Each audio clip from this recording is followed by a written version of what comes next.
राज्य सांगली जिल्हा शाखेच्या वतीनं आज आम्ही मिरज सांगली सिव्हिलचे अधिष्ठाता गुरव साहेब यांना वर्ग ड पदाच्या भरतीसाठी संविधानाचे हक्काच्या उल्लंघन करून अधिकाराचा गैरफायदा घेऊन या ठिकाणी जे काही गैरचुका झालेल्या आहेत ते आम्ही निदर्शनास आणण्याचा प्रयत्न केला। त्या ठिकाणी त्यांना काही गोष्टी आम्ही स्पष्टपणे सूचना देखील केल्या।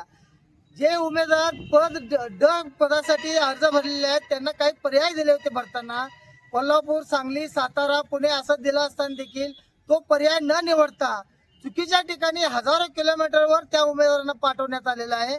त्या ठिकाणी जो पद सिलेक्ट केलेला आहे तो पद सिलेक्ट केलेला नाही, हे अत्यंत चुकीचं आहे।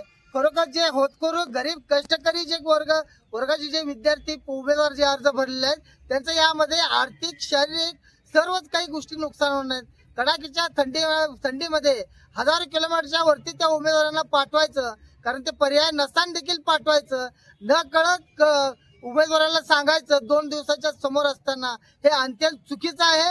हे आम्ही मान्य करणार नाही आणि त्या उमेदवाराला खऱ्या अर्थानं या ठिकाणी कुठंतरी अपात्र करायचं, गरीब कष्टकरी उमेदवारांना कुठंतरी त्या पदामध्ये नच घेता कुठेतरी अपात्र व्हायला पाहिजे। या दृष्टीने हे सगळा खोटाटोप केलेला आहे ते अत्यंत चुकीचं आहे आणि जे काय चुकीच्या पद्धतीचे हे काही निर्णय झालेले आहेत तो तात्काळ बदलून तात्काळ ह्या भरती स्थगिती द्यावी किंवा त्या ज्या ठिकाणी आपण पर्याय निवडले त्या पर्यायात तोच पर्याय निवडावा, अन्यथा त्या संबंधित अधिकाऱ्यावर, संबंधित एजन्सीवर आम्ही फौजदारी गुन्हे दाखल करल्याशिवाय राहणार नाही आणि भविष्यामध्ये काही जर चुकीचं जर आम्हाला आढळलं, जर पारदर्शक कारभार नाही दिसला तर आम्ही उग्र पद्धतीनं राज्यभर आंदोलन केले। याची नोंद संबंधित सिव्हिल हॉस्पिटलचे अधिष्ठाता आणि सांगली जिल्ह्याचे कलेक्टरांनी घ्यावी, अशी या ठिकाणी आम्ही वंचित बहुजन युवकांच्या वतीने मागणी करतो। धन्यवाद।